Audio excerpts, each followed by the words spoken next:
Hello everybody. Really good to see you. Nice to see you here in Istanbul on my first visit. I have a question for you, and I'd like you to look at those images. What have they got in common, I wonder, over there? What could those images possibly have in common? Well, they all have, it's a bit of a trick question, but they all have something to do with speaking up and listening up. Some of those organizations up there are there because they have been the subject of scandal, and they've been on the front page of the newspaper because somebody knew something but didn't speak up about it, or if they did, they weren't listened to. And some of the images up there are up there because they're the most innovative organizations in the world. And the only reason that they can do that is because people are able to put their hand up, speak up, and be listened to. Speaking up and listening up is a matter of individual, team, and organizational survival. So as I talk with you today, I just want you to think about your own capacity to speak up and listen. And also, what is it like in your own organization? Do people speak up? Do people listen well to one another? Because it's absolutely crucial. We've heard loads about disruption and innovation. That doesn't happen unless conversations change. So I've been exploring with my research colleague, John Higgins, how we speak up and how we have the courage to speak up, why we silence ourselves, and then how do we have the wisdom to listen up, and why do we suddenly silence others without perhaps meaning to. And we get into habits. We all have habits of saying some things and not others, talking to some people and not other people, listening to some people more than other people. Now, if the same people keep saying the same things and being heard by the same people in your organization, nothing changes. So how do we start to change habits? Incredibly difficult thing to do. We've created a framework which helps us to understand what goes on when we speak up and listen up. And John will talk more about that this afternoon in his workshop. But just briefly, looking at speaking up. When we think about speaking up, we have to trust in the value of our own opinion, first of all. We have to believe we have something valuable to say. And we hold that, and at the same time, we think about, what's the consequence of me saying this? I want to say it, but what's going to happen if I do? So we hold the risks in mind. And it's very helpful if we understand the political environment. If you're talking about speaking up, you're talking about politics. So what are the rules of the game? What are the agendas at play? And we're figuring that out when we speak up or when we stay silent. And then we're thinking about titles. We label one another all the time. HR, finance, sales, chief executive, manager, clerk, male, female, young, old. All these labels convey status and authority in different ways, in different contexts. And goodness me, does that affect how we speak up and how we hear others. And then we try and figure out the real skill of how can I speak up best now to this person in this particular situation. So we're navigating all of that. And what we found is that there are kind of three really big traps people fall into. See whether any of these you recognize. So trap number one, we doubt ourselves. Some of you, have any of you heard of the imposter syndrome? Maybe, more accurately called the imposter experience. See if you recognize it. It's that little voice in your head, which is normal, by the way. It's fine to have little voices in your head, in case you're worried. It's that little voice inside your head that says, when are they going to find out that I don't really know what I'm doing? When are they going to find out that they think I know the answer, but I don't? Or it says, well, they must know better than me. Yeah? It was the imposter syndrome that a new non-exec director told us about. When he joined a big utilities company, he looked at the tax affairs and was a bit puzzled and a bit worried. He wondered whether to challenge the chief executive and decided to stay silent. Oh no, I'm probably wrong. Oh, I'm sure they know better than me. Oh, I'm new. A few months later, the tax affairs comes into the public domain, and there's some very negative publicity for the organization that really brings it to its knees. So the imposter syndrome gets in the way, so we doubt ourselves. Can I just add that some of us don't doubt ourselves enough? So occasionally it works in the other direction. So we need to listen to this imposter voice and figure out, now, do I want to listen to it? Or actually, do I want to say that there's evidence that says something different? Trap number 2, we catastrophize. If I tell my boss, if I give my boss this feedback, he's not going to like me. If he doesn't like me, he won't promote me. If I don't get promoted, I'll be out in the next redundancy round. If that happens, I can't pay for my house. Myself and my family will be on the street. Yeah, we catastrophize in our mind and the risks become enormous.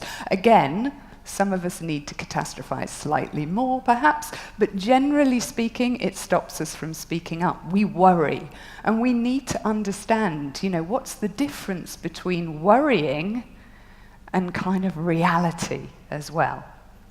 Third trap, we talk to ourselves rather than the other person. In other words, we talk in a way that suits us and not necessarily them.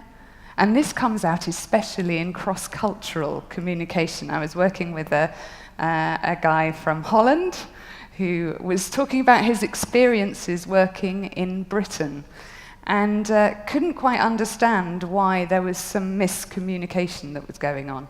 So, for example, he used the example, he said, I sometimes ask my British colleagues, what did you think of that meeting? And they'd pause and go, yeah, it was interesting. Now, if you're from the UK, you know that that means it was rubbish, okay? But if you wouldn't necessarily know that unless you were used to the way of that particular culture talking. So sometimes when we speak in a way that we assume will be understood by the other person, but it isn't necessarily. Okay, and it gets in the way of the effectiveness of how we speak up. So we need to see the world from their perspective, just enough.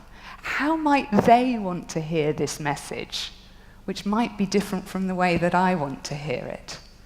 So there's some traps, and maybe you can think to yourself, which ones of those traps do I fall into? Which do people fall into in my team or my organization? Let's look at the other side of the coin. And this is the wisdom to listen up. How do you listen to others really, really effectively? And again, here, we need to trust the value of other people's opinions. We may think we do that, but we tend to trust some people more than others on certain subjects rather than others. We need to empathize with how risky some people might find it to talk to us. We need to understand politics, particularly if we're in a position of power. We get to hear a certain story, don't we, from the organization. It's not necessarily the full truth because of our positions and the politics that's around. So we need to have an awareness of that. Titles and labels, again, really, really affects how we listen to people. How do we rate HR's voice in relation to finance, in relation to operations? Whose opinion counts here? Really affects that. We can't avoid that. It affects the way we listen. And then how to? How can I really skillfully invite somebody else to speak up really well to me? And let's look at some traps here. Now, trap number 1. Sam Goldwyn is an American film producer. You might have heard of him. He's got a great quote, one of my favorite quotes. "I don't want any yes men around me. I want everyone to tell me the truth, even if it costs them their job." Which I think is classic.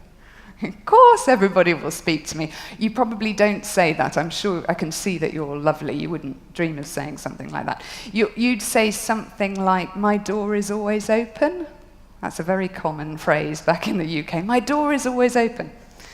And it's a lovely phrase, by the way, but the danger is if you imagine that people will then come through it because you've asked them to. Because trap number 1 is we forget how scary we are. Even you. You all look lovely. You're lovely and approachable people. I can tell that. The problem is you've got some of these labels that may still stop some people speaking up to you. Believe it or not. Even if you think you're lovely, and you are, you're still scary perhaps to some people. And we need to remember that. Again, putting ourselves in the other person's shoes and then helping to put them at their ease. So here's trap number 2. We interviewed a chief executive who, it was a great interview, said all the right things. Diversity is key. Everyone's opinion counts. I want everybody to bring their whole selves to work. It's great. We were, writing down, nodding our head furiously. And then he paused and he said,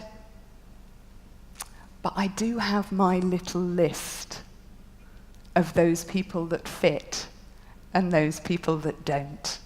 And of course he was using his little list to figure out who to listen to and whose opinion counts. And here's the thing, every single one of us has a little list of these labels that count. So you're busy labeling me ever since I got up on stage. Probably female, probably British, maybe professor, and some stuff about my age, maybe.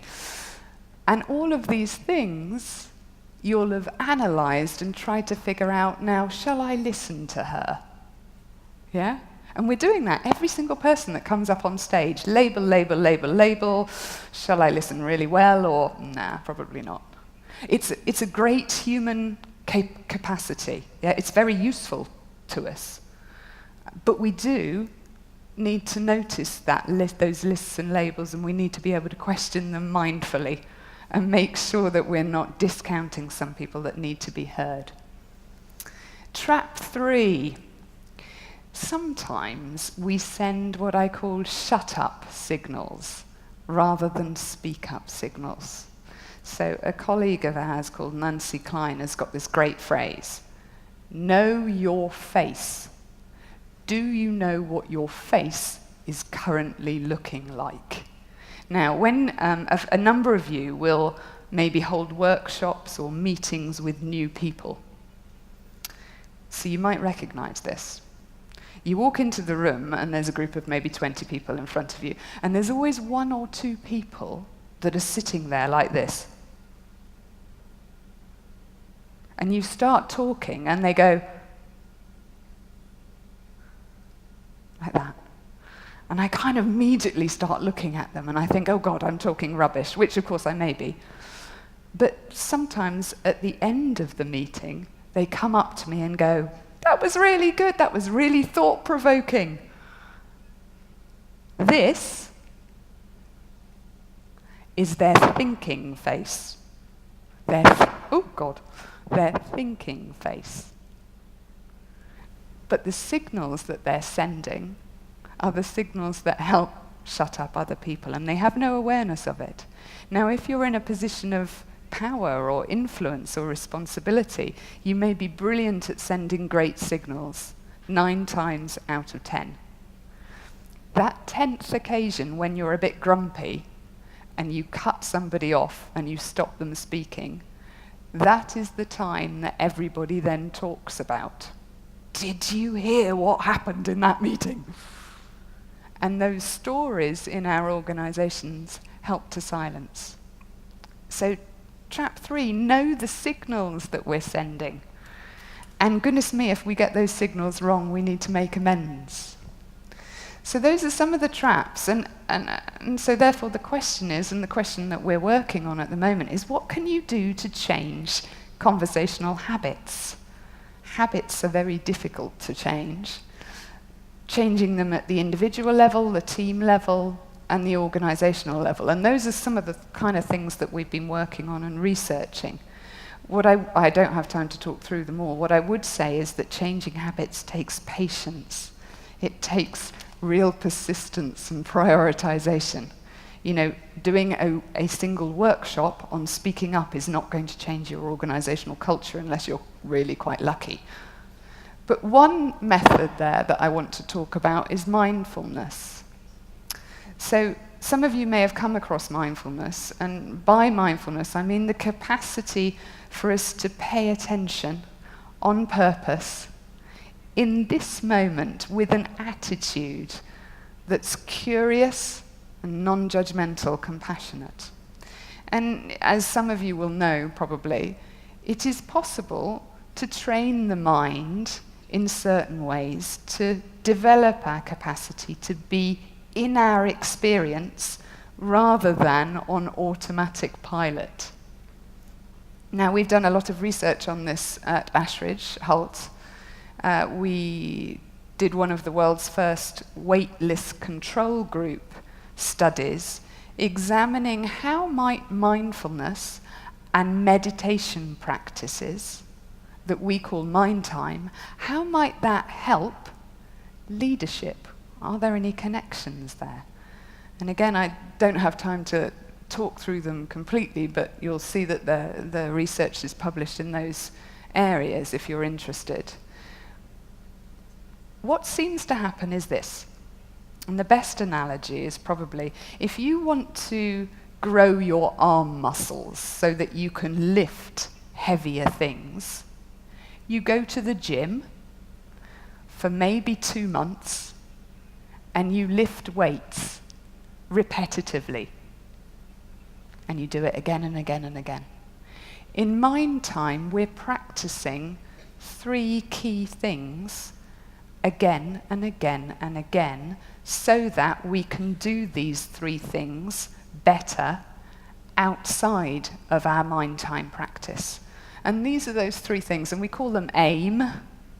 The first thing we practice in these sessions is an attitude of allowing and compassion, an acceptance of our current experience rather than wishing our experience was different, or wishing that our boss was different, or our circumstances were different. So we repetitively practice accepting our experience. We practice inquiry again and again. We ask questions as to our current experience. And then we practice meta-awareness, which is our ability to observe thoughts, feelings, and sensations as they're happening in the moment. Now, as it turns out, you practice those in mind time, you become better able to do those things outside of mind time. And all of those little things that I mentioned against the traps, those capacities of seeing the world from somebody else's perspective, the capacity to notice the thoughts in your head as they're happening, those sorts of things, they all require, in my view, some ability to have present moment awareness and choice. And if you're talking about changing habits, you have to have the capacity to notice what you're doing and choose to do something differently. And goodness me, is that difficult in the midst of a conversation. But we think that mind time practices help this in the moment changes, this responsiveness rather than reactivity. So AIM gives us the capacity to respond, which is so vital if we want to change habits. So there's some resources if you want to find out more about our research, either on speaking truth or on mindfulness and how they've come together. And there's a number of articles there in HBR that you can look up. I just want to close by saying, yes, disruption and innovation is vital to your survival. Yes, you need to find out if there's something going on in your organization that shouldn't be. And my goodness, isn't our capacity to speak with one another and listen part of what it means to be human and achieving our own potential in our organizations? If we want to do this well, we have to change their habits of conversation. And it may be that mind time practice is a one route in to trying to do that. Thank you very much. Enjoy the rest of the conference.